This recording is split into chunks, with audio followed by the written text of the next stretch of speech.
Hi guys, இன்னைக்கு நம்ம movie ரிவ்யூவில் அப்போகலிப்ஸ் ரோடு படத்துடைய ரிவ்யூ தான் பார்க்க போகிறோம். இந்த படம் இப்போ தமிழ் டப்பில் அவைலபிளாக இருக்குது. மறக்காம செக் அவுட் பண்ணி பாருங்க. இது ஒரு சர்வைவல் த்ரில்லர் மூவியாக வெளிவந்திருக்கு. இப்போ இந்த படத்துடைய கதையை பார்த்துடலாம். இந்த உலகத்தில் பயங்கரமான பிரச்சனை. இந்த பிரச்சனையால் உலகமே அப்படி இப்படின்ட்டு கிடக்குக்கு.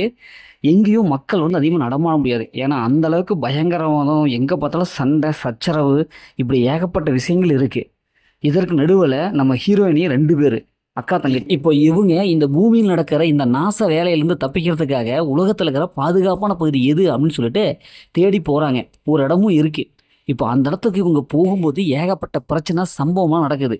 இப்போ அதெல்லாம் என்ன, அதெல்லாம் தாண்டி அந்த இடத்துக்கு போனாங்களா இல்லையா, இறுதியில் என்ன ஆச்சு அப்படிங்கிறது தான் இந்த படத்துடைய ஒன்லைன். இந்த படத்துடைய காஸ்டியூம் பார்த்தாவே சினிமோட்டோகிராஃபிக் கலர்ஃபுல்லான விஷுவல் எஃபெக்ட்டை கொடுத்துருக்காங்க. சூப்பராக கொடுத்துருக்காங்க. பட்டையை கிளப்புதுங்க. அந்தளவுக்கு சூப்பரான ஒரு விஷுவல் எஃபெக்ட்டை கொடுத்துருக்காங்க. அதேமாதிரி படத்துடைய பிஜிஎம் மியூசிக் நல்லாவே வந்திருக்கு. படத்தை நடிச்சு எல்லாமே சூப்பராக பர்ஃபார்ம் பண்ணியிருக்காங்க. குறிப்பாக ஹீரோயின் 2 பேர்த்தோட கேரக்டர் நல்லா எழுதி எடுத்திருக்காங்க. ஃபர்ஸ்ட் ஹாஃப் ஃபுல்லாக ரொம்ப இன்ட்ரெஸ்ட்டாக போயிட்டுருக்கு. பொதுவாக பூமி இப்படி ஆயிடுச்சுன்னா எங்கே போகிறது, என்ன பண்ணுறது அப்படிங்கிற ஒரு ஸ்க்ரீன் பிளே, பதப்பதைக்கிற ஒரு ஸ்க்ரீன் பிளே ஃபர்ஸ்ட் ஹாஃப் கடைசி வரைக்கும் கொடுத்துருக்காங்க. அது பார்க்க ரொம்பவே நல்லா இருக்குது. இந்த படத்துடைய மைனஸ்ன்னு பார்த்தாவே கதை தாங்க. இதே மாதிரி ஏகப்பட்ட படத்தில் அந்த கதை வந்துருச்சு. அது மட்டும் இல்லாமல் இவங்க உலகம் எதுக்காக அழியுது, ஏன் இப்படி போனாங்க அப்படிங்கிற உண்மையான காரணங்கள் எதுவும் சொல்லலை. லாஜிக்காக இல்லை. பொதுவாக இப்படி இருக்குப்பா அப்படிங்கிற மாதிரி அதுலேருந்து காமிச்சிட்டாங்க. அதனால் கொஞ்சம் மைனஸாக இருக்குது.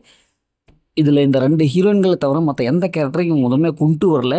ஏன்னா அந்தளவுக்கு ஏனோ தானே தான் எடுத்திருக்காங்க. ஸ்க்ரீன் பிளே பொறுத்தளவுக்கு செகண்ட் ஹாஃபில் ரொம்ப அடி வாங்குது. படம் பிடிக்கபிளாக இருக்குது. பார்த்து பழக்கப்படம் அதே சீன்ஸ் வரும் போலேயே இருக்குது. இவங்க இன்னும் கொஞ்சம் ட்விஸ்ட் அண்ட் நல்லா மெயின்டைன் பண்ணியிருந்தாங்கன்னா படம் வேறு லெவலில் வந்திருக்கும். அதேமாதிரி படத்துடைய வில்லன் போர்ஷன் கொஞ்சம் அடி வாங்குது. மொத்தம் இந்த படம் எப்படி இருக்குது, ஃபேமிலியோட பார்க்கலாம் வேண்டாமானா, இந்த படம் ஓரளவுக்கு அந்த மாதிரி சென்ஸ் இருக்குது. அதனால் ஸ்கிப் பண்ணிட்டு ஃபேமிலியோட பார்க்கலாம். மொத்தம் இந்த படம் சூப்பராக சொல்லுவாங்கன்னா இந்த படம் ஒரு ஒன் டைம் வச்ச பண்ணி தான் நான் சொல்கிறேன். ஓகே, இதேமாதிரி அடுத்த ஒரு புதிய மூவி ரிவ்யூ